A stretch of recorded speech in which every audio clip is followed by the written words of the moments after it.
Hello and welcome to another edition of Motor Cars Enthusiasts. Let's talk about automobiles. First up on the list, the brand new diesel variant of the Ram 1500. First time there's ever been a half-ton diesel variant in the United States ever.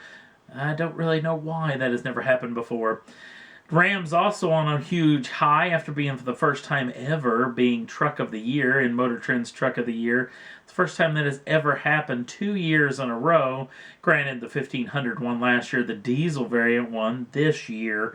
Now, let's talk about some stuff that we know for sure. Well, by the time you actually see this video, Ram will have these on showrooms selling right then. So if you got a hankering for one of these, but you're still a little bit tentative, we're going to give you a couple of numbers that may tip you over in its favor. We're going to talk about fuel economy numbers for the brand new diesel variant, and we're also going to talk about starting pricing. Now, let's talk about those fuel economy numbers.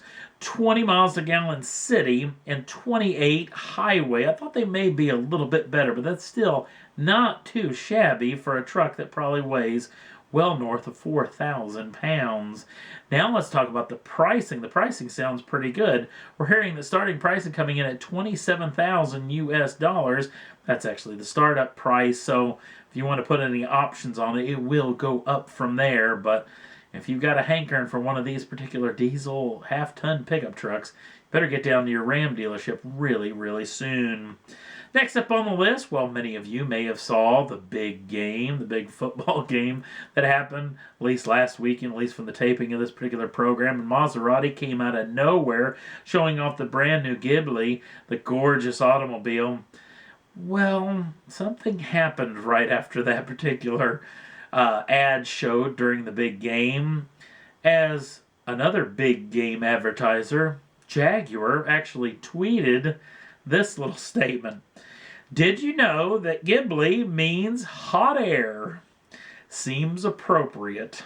Now, that is quite a shot across the bow of Maserati. It'd be interesting to see what Maserati comes back. Now, Jaguar did let off the hashtag in that particular tweet that said good to be bad, which was pretty much their little deal in their little ad that they had during the big game, showing off that fantastic F-Type.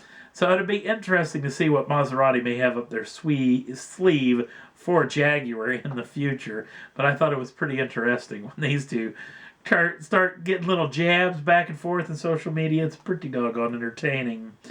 Next up on the list, well, if you've been really hot up for this Bugatti big four-door that had the Veyron engine in it, bad news. This particular model will apparently never see the light of day. Bugatti has made it official that they won't build this automobile, but what they did make sort of official is there will be another Veyron.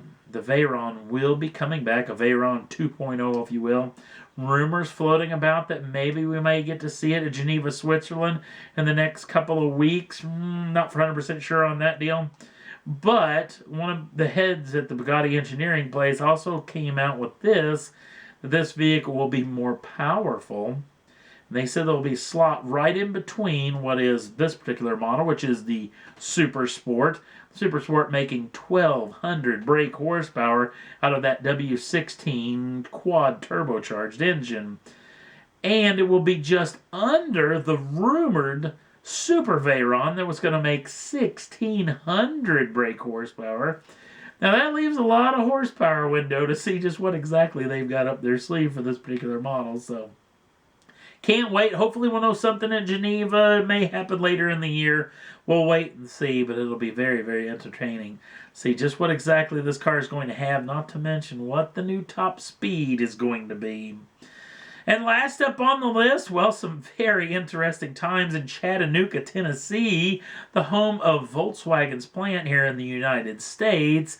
And a lot of folks with the UAW, including Bob King, the head of the UAW, are crossing their fingers and hoping for the best, as in about a week's time, at least from the taping of this particular program, Volkswagen will be making a vote. And the vote will go on as far as if they will be a UAW plant or not. Now, it's not a lot like most U.S. manufacturers that are UAW plants, and any other plants that they have will be UAW as well. It's not like that when it comes to Volkswagen AG. Basically, Volkswagen says that you can pretty much do whatever you want in a plant-to-plant basis. So it doesn't mean that Volkswagen as a whole will become a UAW plant. It will just mean for this particular Chattanooga plant. And it's going to be very interesting to see what ends up happening with this, especially for the sheer fact that there's a ton of other transplant plants all around that particular area, up into Kentucky and Indiana and such. So it's going to be very, very interesting to see if any of these plants then jump ship and make their plants UAW plants. So I know Bob King's hoping that particular way. And that's all there was that I thought was worth talking about for this week's Motor Cars Enthusiast. If you want to jump on over to the Facebook page, the link's down in the show notes. Also, if you want to subscribe to the channel, you can do so at any time and get the first dibs on the brand new shows as soon as they come out. Thanks for watching. We'll see you again real soon.